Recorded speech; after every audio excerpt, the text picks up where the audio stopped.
Study IQ IAS, अब तैयारी हुई अफोर्डेबल।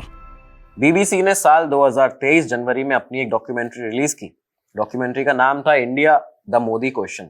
बुरी तरह से भेदभाव किस तरह से हो सकता है दो कम्युनिटीज के बीच में, वो यहाँ पे बीबीसी लगातार कर रहा था। तो चर्चिल का कहना था कि ये लोग खरगोश की तरह अपनी जो आबादी है उसको बढ़ा रहे हैं, तो अगर थोड़े बहुत कम हो जाते हैं तो चलेगा फिर भी। और ये दिखाया गया इस पूरी डॉक्यूमेंट्री से कि भारत पूरे विश्व में सबसे ज्यादा महिलाओं के लिए अनसेफ जगह है। लेकिन यहाँ पे आप ये बताइए, अगर इतनी ज्यादा पोचिंग की समस्या भारत में है, इतना अवैध शिकार सिर्फ भारत में हो रहा है पूरी दुनिया भर में, बीबीसी इंडिया की इमेज को आज से नहीं टारगेट कर रहा है। 1961 दिसंबर में, उसके बाद 1970 में क्या हुआ आप सुनिए। 1970 में इंदिरा गांधी पीएम थी देश की। अब आपको असलियत बताते हैं आखिर है क्या। 1922 में ब्रिटेन के माउथपीस की तरह जन्मा, लॉन्च हुआ बीबीसी। वो कहाँ भारत की जो सर्वोच्च अदालत, जो सुप्रीम कोर्ट है, उसको मानते हैं।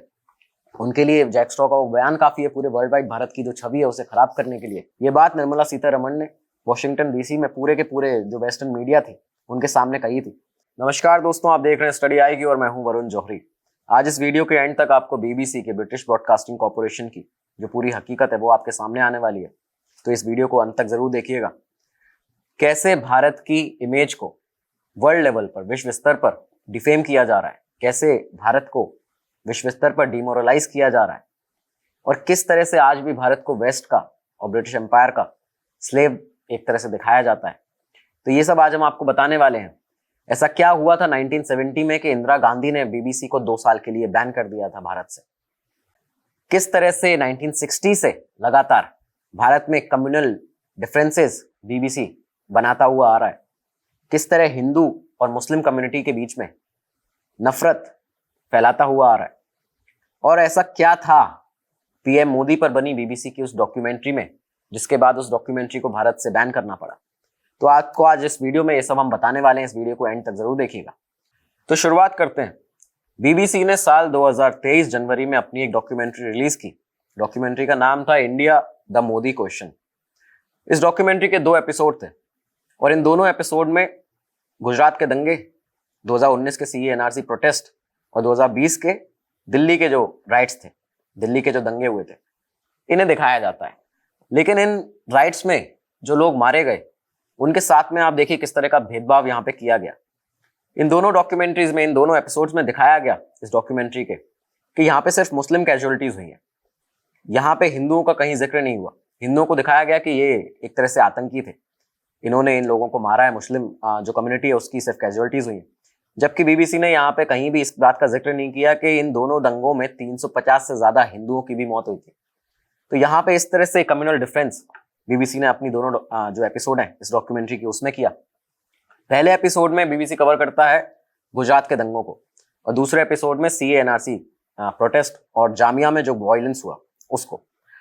मुस्लिम यूथ की यहाँ पे एक डेथ, जो एक मुस्लिम लड़के की डेथ हुई थी CAA NRC प्रोटेस्ट के दौरान, जो दिल्ली के दंगे हुए थे उनमें, उसको पूरा सेंटर बना के बीबीसी उसके आसपास इस पूरी डॉक्यूमेंट्री के 2nd एपिसोड को रोटेट करता है।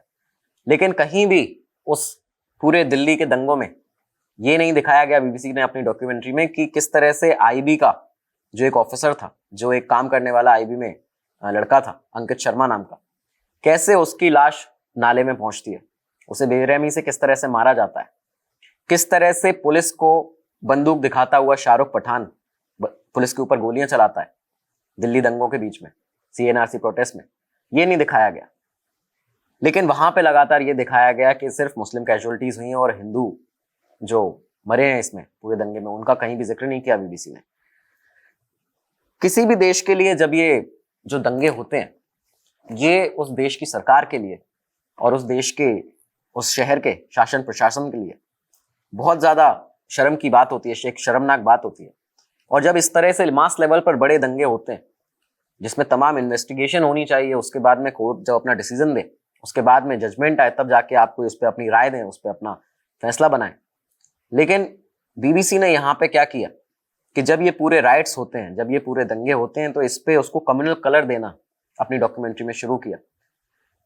किसी भी देश के लिए शर्मनाक बात है अगर दंगे वहां पे होते हैं, लेकिन उससे भी ज्यादा शर्मनाक है ऐसे दंगों को अपने अकॉर्डिंग कम्युनल कलर देना, वहां पे 2 कम्युनिटीज के बीच में नफरत फैलाना। और ये काम बीबीसी ने यहाँ पे भरपूर तरीके से इन दोनों एपिसोड्स में इस डॉक्यूमेंट्री के किया है। आगे बढ़ने से पहले आपको बता दें, अगर आप यूपीएससी सिविल सर्विसेज एग्जामिनेशन की तैयारी कर रहे हैं और आपका सपना है आईएएस बनना, तो इंडिया का बेस्ट एजुकेशन प्लेटफॉर्म और best affordable education platform study IQ आपके लिए लेकर आया है एक प्रोग्राम प्रीलिम्स टू इंटरव्यू। इसमें आपको प्रीलिम्स से लेकर इंटरव्यू तक पूरी तैयारी कराई जाएगी और इस प्रोग्राम के 2 बैचेज हैं, एक मॉर्निंग बैच है, एक इवनिंग बैच है। आपको फोटो में पूरा उसका डिस्क्रिप्शन दिख रहा होगा, पूरा डिटेल्स दिख रहा होगा। यहाँ पे आपको एक कोड दिखेगा VJ Live, आप हमारा कोड यूज करके मैक्सिमम डिस्काउंट इस पर ले सकते हैं और अपने जो आपका सपना है यूपीएससी की तैयारी करने का, उसको क्रैक करने का, उस एग्जाम को आईएएस बनने का, इसके आप बहुत नजदीक पहुंच सकते हैं। तो वापस से अपने एपिसोड की तरफ चलते हैं। बीबीसी की इस डॉक्यूमेंट्री को जो एक पॉइंट है, जो सबसे बड़ा इसे प्रोपेगेंडा एक डॉक्यूमेंट्री दिखाता है, वो ये है कि गुजरात के जो दंगे हुए थे 2002 में, उनका मेन रीजन, उनका मेन कॉज माना जाता है गोधरा में जो ट्रेन को जलाया गया उसे। लेकिन बीबीसी ने इस इतनी बड़ी घटना को अपनी पूरी डॉक्यूमेंट्री में शुरुआत में ही सिर्फ एक लाइन में खत्म कर दिया। उसे सिर्फ एक 1 लाइनर बता के पूरी इतनी बड़ी घटना को समाप्त कर दिया, उसे खत्म कर दिया। गोधरा में 27 फरवरी 2002 को साबरमती एक्सप्रेस के S5 और S6 बॉगी में जो आग लगाई गई थी, जिसमें 59 हिंदुओं की मौत हुई थी जलकर, बेरहमी से उन्हें मारा गया था। इसे पूरा एक 1 लाइनर में बीबीसी ने अपनी डॉक्यूमेंट्री में इस पूरे इंसिडेंट को खत्म कर दिया। साथ ही जो आरोपी था इस पूरे गोधरा कांड का, जिसे बाद में आरोपी बनाया गया, कोर्ट ने बताया, नाम था मौलवी उमर जी। मौलवी उमर जी को इसमें पूरा मास्टरमाइंड बताया गया था, गोधरा में जो आग लगाई गई थी ट्रेन में, उसका। लेकिन बीबीसी ने अपनी डॉक्यूमेंट्री में इस आरोपी का कोई कहीं जिक्र नहीं किया। लेकिन बीबीसी यहाँ पे एक सवाल फिर जरूर पूछता है। वो ये सवाल खड़ा करता है कि ये कैसे कहा जा सकता है कि ये जो ट्रेन में गोधरा में आग लगाई थी S5 और S6 बॉगी में, ये मुस्लिम कम्युनिटी के ही लोग थे। वो यहाँ पे ये सवाल जरूर खड़ा कर देता है। लेकिन यहाँ पे बीबीसी ये जरूर बता रहा है कि जो गोधरा के बाद गुजरात दंगे हुए थे, उनमें जितने भी जो लोग मारे गए हैं वो मुस्लिम कम्युनिटी के थे, और जो लोग उन्हें मार रहे थे, जो आतंकी थे, वो हिंदू कम्युनिटी के थे। किस तरह से बांटो और राज करो की जो नीति है उसे बीबीसी यहाँ पे अपना के कम्युनल डिफरेंस, 2 कम्युनिटीज के बीच में भारत में कम्युनल हेट्रेड, उनके बीच में नफरत फैला रहा है। ये ऐसा लगता है इसको देखकर के आज भी ये लोग, जो ब्रिटिश एम्पायर था, आज भी ये लोग अपनी पूरी जागीर समझते हैं भारत को, कि अपने अकॉर्डिंग उसको आप किसी भी तरह से दिखा सकते हैं, आपके अंडर में है वो अभी। तो ये चीज यहाँ पे पूरी तरह से इस डॉक्यूमेंट्री में दिखती है। ये जो पूरी डॉक्यूमेंट्री है वो एक वॉइस ओवर के ऊपर चलती है। 4 इसमें लोग आते हैं जो अपनी अलग अलग राय देते हैं, और इस पूरी डॉक्यूमेंट्री को ये जो वॉइस ओवर है पूरा एक तरह से डॉक्टर्ड बनाता है। तमाम जगह पे उसमें इस तरह से दिखाया गया है कि मुस्लिम्स को विक्टिम, हिंदुओं को आतंकी, और पीएम मोदी को इस पूरे इवेंट का मास्टरमाइंड। तो इस तरह से इस पूरी डॉक्यूमेंट्री में तमाम जगह वॉइस ओवर्स आता है, और उसके बाद में एक प्रॉपर स्क्रिप्ट के तहत इसे बनावटी ढंग से दिखाया जाता है कि किस तरह से कहाँ कहाँ पे ये चीजें हुई हैं जहाँ पे मुस्लिम्स को मारा गया और हिंदुओं ने मारा है। बीबीसी के इसी डॉक्यूमेंट्री के 2nd एपिसोड में CA NRC प्रोटेस्ट दिखाया गया है कि किस तरह से दिल्ली में जामिया इस्लामिया यूनिवर्सिटी में पुलिस ने स्टूडेंट्स के ऊपर मारपीट की लाइब्रेरी के अंदर घुसकर। लेकिन यहाँ पे CA NRC प्रोटेस्ट जिसकी वजह से हुए, एक तरह से जिसे डिटेन किया गया, जिस महिला को, शफूरा जरगार, जिसने जामिया के स्टूडेंट्स को भड़काऊ भाषण देने के लिए उसे डिटेन किया गया था पुलिस के द्वारा, उसे यहाँ पे बीबीसी एक बेचारी की तरह दिखाता है, एक बेचारा दिखाता है उसको पूरी इस डॉक्यूमेंट्री में। वही शफूरा जरगार है ये, जिसे खुद जामिया इस्लामिया यूनिवर्सिटी ने 2022 में पूरी यूनिवर्सिटी कैंपस के अंदर घुसने से इसको बैन कर दिया। क्यों? क्योंकि रीजन दिया गया कि यहाँ पे हम यूनिवर्सिटी का जो एनवायरमेंट है उसको हम पीसफुल रखना चाहते हैं, एनवायरमेंट हेल्दी रहे, अच्छा रहे। इसकी वजह से शफूरा जरगार को 2022 में जामिया इस्लामिया यूनिवर्सिटी ने यूनिवर्सिटी के अंदर घुसने से बैन कर दिया। लेकिन उसी शफूरा जरगार को, जिसने 2019 में CA NRC प्रोटेस्ट के टाइम पे तमाम छात्रों को भड़काया, तमाम भड़काऊ भाषण दिए, जिसकी वजह से दिल्ली के दंगे हुए, जिसमें 53 लोगों की मौत हुई दोनों कम्युनिटीज के मिलाकर, और 600 से ज्यादा लोग घायल हुए थे। आप यहाँ पे बीबीसी का डिस्क्रिमिनेशन देखिए। पहले एपिसोड में गुजरात के दंगे दिखाए जाते हैं, लेकिन उनका जो रीजन था, जो उनका कॉज था, गोधरा के ट्रेन का जलना, जिसमें 59 हिंदुओं की मौत हुई, उसे नहीं दिखाया जाता। और दूसरे एपिसोड में यहाँ पे इस हिसाब से दिखाने चाहिए थे दिल्ली के दंगे, जिसमें करीबन 30-53 लोगों की मौत हुई है। 30 मुस्लिम थे, 15 हिंदू शामिल थे, कई अन्य लोग थे।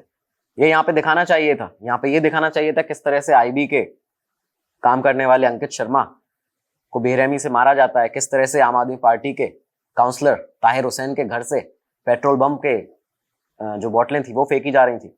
लेकिन ये सब यहाँ पे नहीं दिखाया गया। कुल मिला के दिल्ली दंगे नहीं दिखाए गए। यहाँ पे दिखाया जाता है उसका कॉज, और उसका कॉज क्या था? CA/NRC के जो प्रोटेस्ट हुए थे, उन प्रोटेस्ट को दिखाया जाता है। और उन्हें भी इस तरह से दिखाया जाता है कि उन प्रोटेस्ट को करने वाली, उसमें भड़काऊ भाषण देने वाली शपूरा जरदार, उसे एक तरह से बेचारा बना के यहाँ पे प्रेजेंट करा बीबीसी ने अपनी डॉक्यूमेंट्री के अंदर। तो बेहद बुरी तरह से भेदभाव किस तरह से हो सकता है दो कम्युनिटीज के बीच में, वो यहाँ पे बीबीसी लगातार कर रहा था। हिंदू मुस्लिम के बीच में कभी भी डिफरेंस क्रिएट करने का अगर बीबीसी को मौका मिलता है तो वो यहाँ पे कभी भी भारत में अपना ऐसा मौका नहीं छोड़ता। उसमें 200% अपना योगदान पूरा दे रहा है।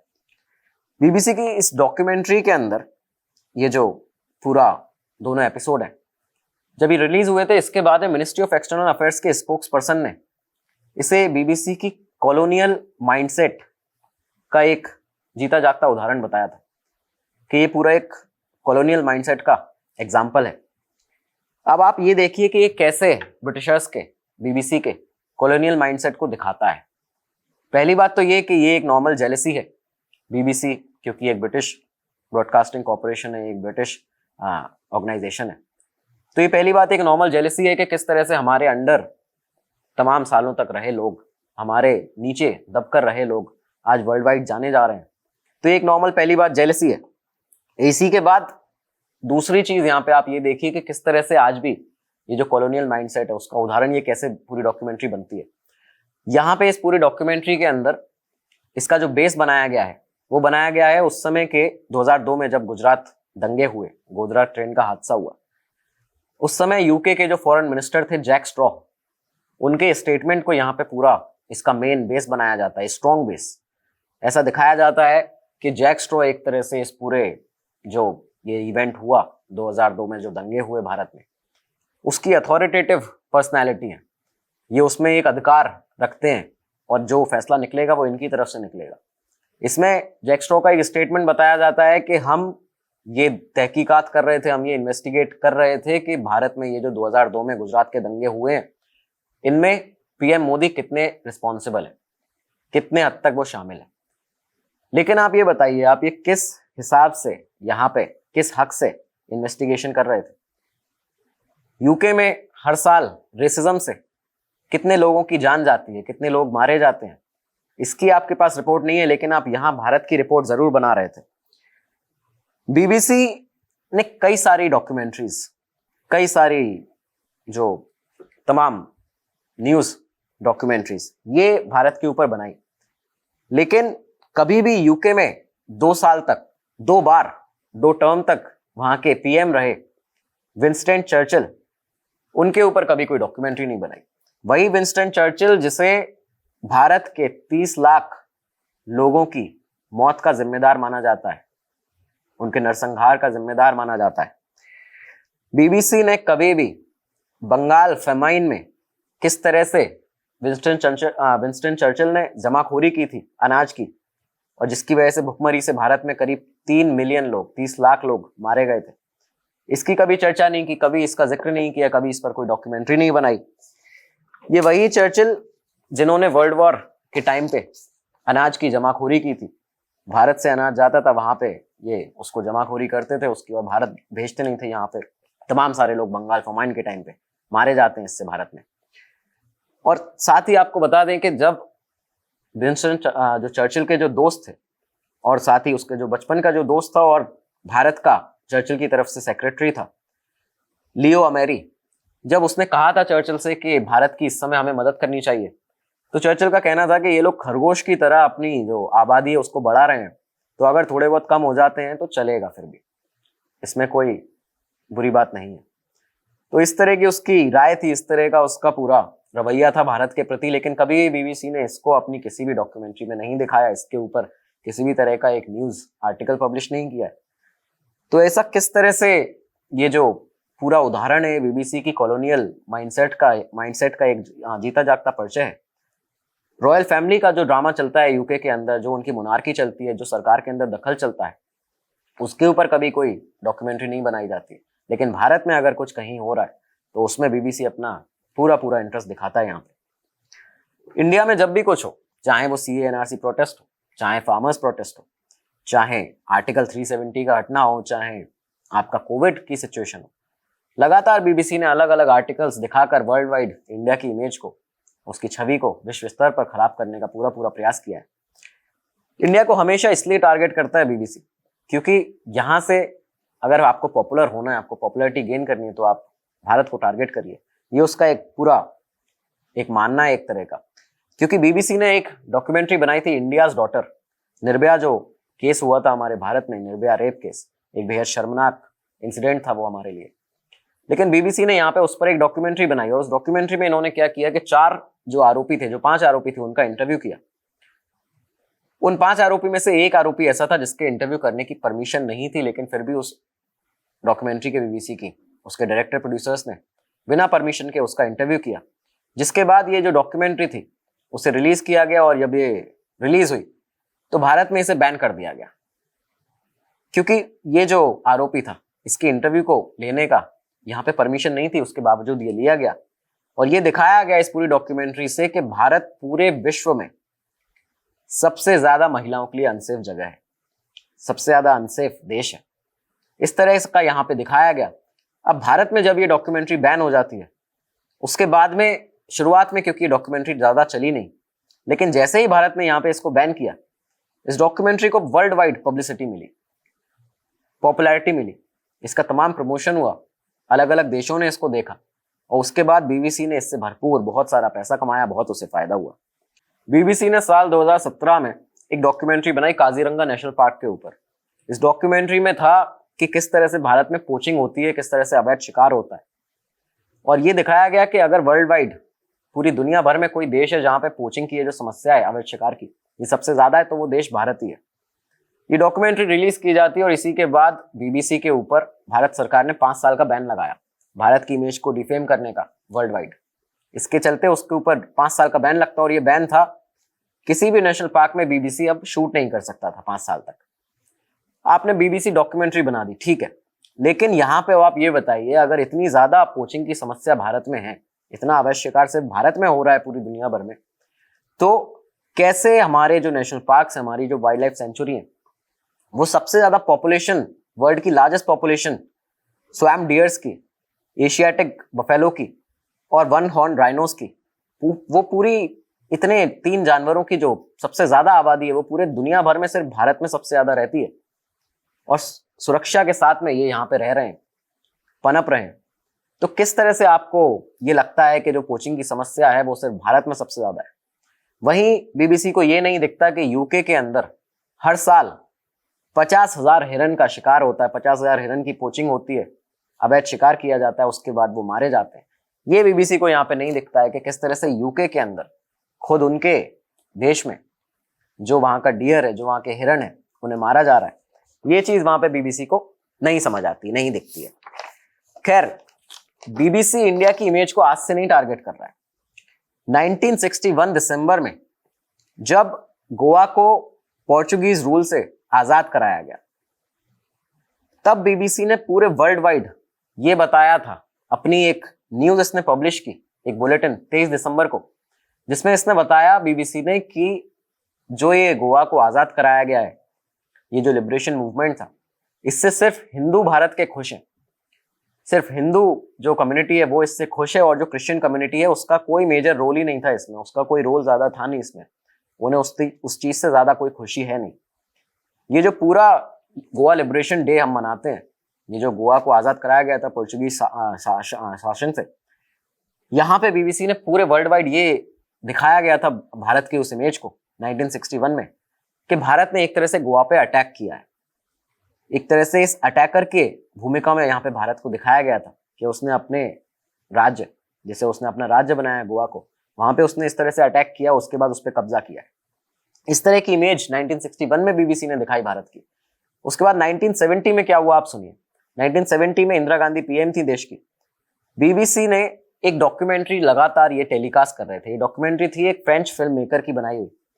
2 डॉक्यूमेंट्री थी इस तरह की जिसमें भारत की जो पॉवर्टी, जो भारत की गरीबी है, उसे बेहद ही भद्दे तरीके से उन डॉक्यूमेंट्रीज में दिखाया जा रहा था। और इस तरह से दिखाया जा रहा था कि अगर पूरे विश्व भर में कोई देश जो सबसे गरीब है, जहां पे लोग बहुत ही निम्न स्तर पर रह रहे हैं, जहां पे लोग उनके पास खाने के लिए एक दाना नहीं है, वो देश भारत है। इस तरह से उन दोनों डॉक्यूमेंट्रीज में दिखाया जा रहा था और बीबीसी लगातार उनको टेलीकास्ट कर रहा था। लेकिन जब इंदिरा गांधी ने इस पे कहा बीबीसी से कि आप ये जो दोनों डॉक्यूमेंट्री इनको टेलीकास्ट करना बंद करिए, बीबीसी ने उसके बाद भी इसको टेलीकास्ट करना जारी रखा। और इसी के साथ में इंदिरा गांधी ने उस समय भारत के अंदर बीबीसी के ऊपर 2 साल का प्रतिबंध लगा दिया था। अब आपको असलियत बताते हैं आखिर है क्या। 1922 में ब्रिटेन के माउथपीस की तरह जन्मा, लॉन्च हुआ बीबीसी, आज के टाइम पे फंडिंग की समस्या झेल रहा है, कैश क्रंच की समस्या झेल रहा है। बीबीसी जो है वो यूके गवर्नमेंट के टैक्स पेयर्स के पैसों पर काम करता है, लेकिन हालिया समय में बीबीसी की जो फंडिंग थी उसमें कमी आई है। यूके गवर्नमेंट ने इसके फंड्स को कट कर दिया है, उनको कम कर दिया है, और इसके बाद में अब बीबीसी यहाँ पे कैश क्रंच की समस्या से लगातार जूझ रहा है। साथ ही बीबीसी ने अपना नेटफ्लिक्स को टक्कर देने के लिए एक आई प्लेयर लॉन्च किया है। इसमें डॉक्यूमेंट्रीज बनाता है, दिखाता है। अब अपनी डॉक्यूमेंट्रीज को हिट करना है तो इसका सबसे आसान तरीका जो बीबीसी को दिखता है वो दिखता है वर्ल्ड लार्जेस्ट डेमोक्रेसी भारत, उसे टारगेट किया जाए, वर्ल्ड स्तर पर यहाँ की छोटी समस्याओं को भी बड़ा करके दिखाया जाए जिससे कंट्रोवर्सी क्रिएट हो, भारत उस पर बैन लगाए, प्रतिबंध लगाए या कुछ भी इस तरह की चीज करे जिससे वर्ल्ड वाइड बीबीसी को पब्लिसिटी मिल सके। तो ये एक बहुत ही आसान तरीका बीबीसी को यहाँ पे लगता है, लगातार इसकी वजह से यहाँ पे अपने जो डॉक्यूमेंट्रीज हैं वो भारत के ऊपर बनाते हैं, और जो इनके खुद की देश की समस्याएं हैं, तमाम बाकी मुल्कों की समस्याएं हैं, वो इन्हें दिखती नहीं है। बात करें बीबीसी की जो गुजरात दंगों के ऊपर जो डॉक्यूमेंट्री है, जो 2 एपिसोड्स हैं उनकी, तो उस समय जब ये गुजरात दंगे 2002 में हुए तब गुजरात के सीएम और आज के जो भारत के पीएम है नरेंद्र मोदी, ये उस समय गुजरात के सीएम भी थे। पूरी डॉक्यूमेंट्री में इन्हें डायरेक्टली रिस्पॉन्सिबल दिखाया गया है, ये जो दोनों एपिसोड्स हैं इनमें। लेकिन इस पूरी डॉक्यूमेंट्री में कहीं भी भारत की जो सर्वोच्च अदालत है, सुप्रीम कोर्ट, उसकी बनाई हुई एसआईटी का कहीं भी कोई जिक्र नहीं है। एसआईटी जिसने पूरी जांच की, पूरी इन्वेस्टिगेशन की, उसका कहीं कोई जिक्र नहीं है। 2002 में जब ये गुजरात दंगे हुए थे तब कांग्रेस की सरकार थी। उसके बाद 2012 में जब इसका पूरा फैसला आया जिसमें पीएम मोदी को क्लीन चिट दी गई है गुजरात दंगों में, उस समय भी कांग्रेस की सरकार थी। दोनों समय कांग्रेस की सरकार होने के बावजूद किसी भी तरह का कोई पॉलिटिकल प्रेशर यहाँ पे नहीं बनाया गया। क्यों? क्योंकि ये मामला सुप्रीम कोर्ट के पास में था। एसआईटी की पूरी इन्वेस्टिगेशन हुई थी। एसआईटी की इन्वेस्टिगेशन के बाद सुप्रीम कोर्ट ने जब अपना पूरा निर्णय दिया है, जिसमें 2012 में पीएम मोदी को क्लीन चिट इस पूरे मामले में दी गई है, इसका कहीं भी बीबीसी ने अपनी डॉक्यूमेंट्री में कोई जिक्र नहीं किया। जिक्र होता भी कैसे, क्योंकि जो बीबीसी है उसके लिए भारत की सर्वोच्च अदालत सुप्रीम कोर्ट कहाँ मायने रखता है? उसके लिए मायने रखता है जैक स्ट्रॉ का, यूके के जो फॉरेन मिनिस्टर हैं, उनका बयान, किस तरह से वो भारत को बता रहे हैं यहाँ पे पीएम मोदी को रिस्पॉन्सिबल इसमें, कि वो जांच कर रहे थे इस चीज की। तो ये उनके लिए मायने रखता है। वो कहाँ भारत की जो सर्वोच्च अदालत, जो सुप्रीम कोर्ट है, उसको मानते हैं। उनके लिए जैक स्ट्रॉ का वो बयान काफी है, पूरे वर्ल्ड वाइड भारत की जो छवि है उसे खराब करने के लिए, वहां पे भारत के अंदर हिंदू और मुस्लिम कम्युनिटी के बीच में नफरत फैलाने के लिए। अपनी पूरी डॉक्यूमेंट्री में बीबीसी ने किसी भी इंडियन एजेंसी, किसी भी भारत की बनाई हुई कमेटी, इन दोनों दंगों के लिए जो बनाई गई थी, और किसी भी सुप्रीम कोर्ट के डिसीजन का कहीं कोई हवाला नहीं दिया, कहीं भी कोई उसके बारे में मेंशन नहीं किया है। भारत की फाइनेंस मिनिस्टर निर्मला सीतारमण ने वॉशिंगटन डीसी में जाकर पूरी वेस्टर्न मीडिया के सामने एक बात कही थी। उन्होंने कहा था कि अगर मुस्लिम कम्युनिटी की जो कंडीशन है, जो सिचुएशन है, अगर वो भारत में इतनी खराब होती तो उनकी आबादी बढ़ नहीं रही होती भारत में। आज मुस्लिम भारत के अंदर वेल सेटल्ड है, अच्छे से अपना जीवन यापन कर रहे हैं, अच्छी अच्छी जगहों पे प्लेस्ड हैं, शानदार नौकरियां कर रहे हैं, अच्छे बिजनेस कर रहे हैं। भारत दुनिया का दूसरा सबसे ज्यादा मुस्लिम पॉपुलेशन वाला देश है। ये बात निर्मला सीतारमण ने वॉशिंगटन डीसी में पूरे के पूरे जो वेस्टर्न मीडिया थी उनके सामने कही थी। और उन्होंने ये भी कहा था कि ये जो वेस्टर्न मीडिया है, जिसने भारत के प्रति ये नैरेटिव बना रखा है कि वहां पे जो कम्युनल हेट्रेड है उसको इस तरह से फैलाया जाए और मुस्लिम और हिंदू कम्युनिटी के बीच में डिफरेंसेस क्रिएट किए जाए, इसे उन्हें चेंज करना चाहिए। ये बात निर्मला सीतारमण ने, हमारी फाइनेंस मिनिस्टर ने, उस समय जाके वॉशिंगटन डीसी में कहा था। लेकिन इसके बावजूद लगातार BBC, Al Jazeera, New York Times, the Guardian, ये लगातार जब भी इन्हें समय मिलता है, जब भी इन्हें ऐसे मौके मिलते हैं, ये इन मौकों को बड़ा बनाते हैं और इसी के साथ में भारत की जो छवि है उसको वर्ल्ड स्तर पर, पूरे विश्व स्तर पर खराब करते हैं, उसे डिफेम करते हैं। इसके लिए जरूरी है कि आप जब भी कोई न्यूज़ पढ़ें या किसी भी ऐसे चैनलों की न्यूज़ देखें तो उसके बाद में उस न्यूज़ के बारे में एक बार सर्च जरूर करें, उसकी अपने अकॉर्डिंग रिसर्च जरूर करें। ये आज के दौर में मीडिया जिस तरह से काम कर रहा है, आपको ये बहुत ज़रूरी है कि आप खुद रिसर्चर बने और आप खुद अपनी रिसर्च पर ध्यान दें किसी भी नैरेटिव को अपने अंदर ढालने से पहले। तो उम्मीद है आपको एपिसोड आज का पसंद आया होगा। इसी तरह के और भी एपिसोड्स हम आपके लिए लेकर आते रहेंगे। तब तक के लिए दीजिए इजाजत। नमस्कार, धन्यवाद, जय हिंद। स्टडी IQ IAS, अब तैयारी हुई अफोर्डेबल।